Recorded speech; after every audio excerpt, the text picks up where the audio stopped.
मैं वर्तिका स्वागत करती हूँ अपने चैनल पे। आई होप आप सब अच्छे होंगे। तो आज हम लोग केवी शाला दर्पण के बारे में जानेंगे, जो हमारी सीरीज़ चल रही है जिसमें हम केवी इंटरव्यू के लिए कुछ इनिशिएटिव जानते हैं जो एजुकेशन मिनिस्ट्री से रिलेटेड है या केवी से रिलेटेड है, तो उनके बारे में हम जानते हैं। तो आज हमारा इनिशिएटिव है केवी शाला दर्पण।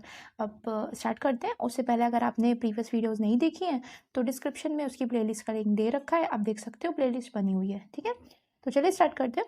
और वीडियो अच्छी लगेगी तो लाइक कर दीजिएगा, कमेंट कर दीजिएगा। ये केवी शाला दर्पण इनिशिएटिव है एमओई का, मिनिस्ट्री ऑफ एजुकेशन का, under PM digital India vision. तो पीएम का जो डिजिटल इंडिया विजन है उसके अंतर्गत इसकी शुरुआत की गई थी। इसमें आईसीटी का अच्छे से यूज़ करना, ताकि वो शैक्षिक जो वितरण प्रणाली है, जो एजुकेशन सिस्टम है, उसको प्रॉफिटेबल और अच्छा बना सके, इसीलिए इसकी शुरुआत की गई थी। आईसीटी का फुल फॉर्म कमेंट करके बताइएगा।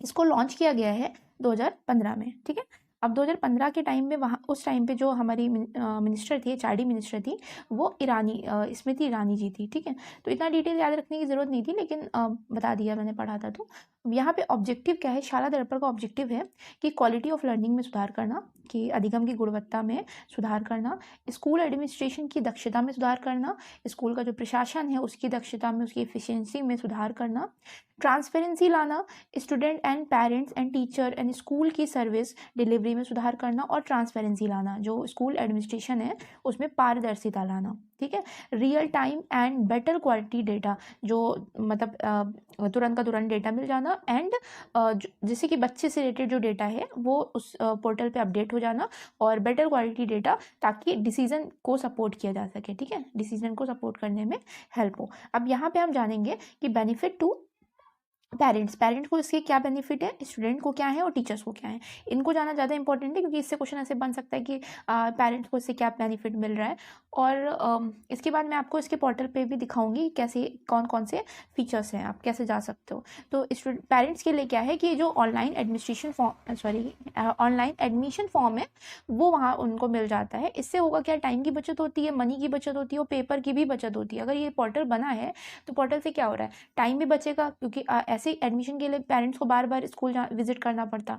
अब उनको जो शॉर्ट लिस्टिंग है या एडमिशन वाला जो प्रोसेस है, एडमिशन फॉर्म भरा, फिर शॉर्ट लिस्टिंग हुई, वो सब इसी पोर्टल पे उनको मिल जाता है। Real time view of student activities, वो अपने जो बच्चे की एक्टिविटीज़ है उसको भी उसी पोर्टल से चेक कर सकते हैं, उनकी अटेंडेंस को, उनके हेल्थ रिपोर्ट को, ये सारी चीज़ें वहाँ पे देख सकते हैं। ये 1 to 12 तक का है, मतलब पूरे केवी के लिए है, तो क्लास 1 से क्लास 12 तक के लिए ही है। स्टूडेंट परफॉर्मेंस देख सकते हैं एनालिटिकल रिपोर्ट में। अभी मैं बताऊंगी एनालिटिकल रिपोर्ट क्या होती है। अलर्ट थ्रू एसएमएस के थ्रू अलर्ट भी करने का इसमें ऑप्शन है। अब स्टूडेंट के लिए क्या फीचर है, तो स्टूडेंट के लिए एक्सेस टू पर्सनल इन्फॉर्मेशन, इसमें उनकी पर्सनल इन्फॉर्मेशन को वो एक्सेस कर सकते हैं। ऑनलाइन लर्निंग रिसोर्सेज, सीखने के लिए बहुत सारे रिसोर्सेज हैं। हेल्थ रिकॉर्ड है, रीडिंग हैबिट्स है, ग्रेवियंस लॉगिंग भी है। ग्रेवियंस मतलब अगर उनको कोई शिकायत है तो वो फीडबैक वहाँ पे दे सकते हैं। ठीक है, तो ग्रेवियंस लॉगिंग का भी वहाँ ऑप्शन है। टीचर्स के लिए क्या क्या फैसिलिटीज़ हैं इस पोर्टल पे, तो सर्विस रिकॉर्ड है, लीव से, अटेंडेंस है, इन सब का रिकॉर्ड उस पर रखा जा सकता है। एसएमएस अलर्ट, उनको भी एसएमएस के थ्रू अलर्ट किया जा सकता है। Report and report card generate हो सकता है ऑनलाइन। इन टीचर्स के लिए भी सीखने के लिए वहाँ पे ऑनलाइन रिसोर्सेज हैं। अब देखिए केवी शाला दर्पण का वो ऑफिशियल वेबसाइट है, जिसमें क्या क्या ऑप्शन दिख रहा है। स्कूल एक्सपर्ट सिस्टम है, ये स्कूल स्टाफ के लिए, स्टूडेंट के लिए यहाँ डेटा अपलोड किया जाता है। लॉगिन करेंगे देन अपलोड वो लोग करते होंगे। यहाँ पे ऑनलाइन एडमिशन के लिए है, पेरेंट्स के लिए, स्कूल्स के लिए, केवी रीजनल ऑफिस के लिए, क्योंकि शॉर्ट लिस्टिंग वाला जितना भी काम होगा वो स्कूल भी करेंगे और पेरेंट्स तो अप्लाई करते हैं। और लर्निंग सपोर्ट किसके लिए, स्टूडेंट एंड टीचर के लिए, उनको पढ़ने के लिए रिसोर्सेज यहाँ ऑनलाइन मिल जाते हैं। एनालिटिक्स में, जो एनालिटिक्स वाला मैं बता रही थी, वहाँ पेरेंट्स अपने बच्चों का देख सकते हैं डेटा कितना, कि कैसे वो क्लासरूम में कर रहे हैं, या फिर उनकी हेल्थ रिपोर्ट्स वगैरह, ये सब यहाँ पे अपलोड कर दिए जाते हैं। स्कूल प्रिंसिपल के लिए भी है और केवी रीजनल ऑफिस के लिए भी है। तो अब हम जानते हैं 5E मॉडल के बारे में। 5E मॉडल ऑफ टीचिंग क्या है, तो अब हम देखते हैं 5E मॉडल ऑफ टीचिंग। इसमें क्या क्या, 5E का क्या मतलब होता है, engage, explore, explain and elaborate and evaluate. ठीक है, अब इनको बारी बारी से जानते हैं।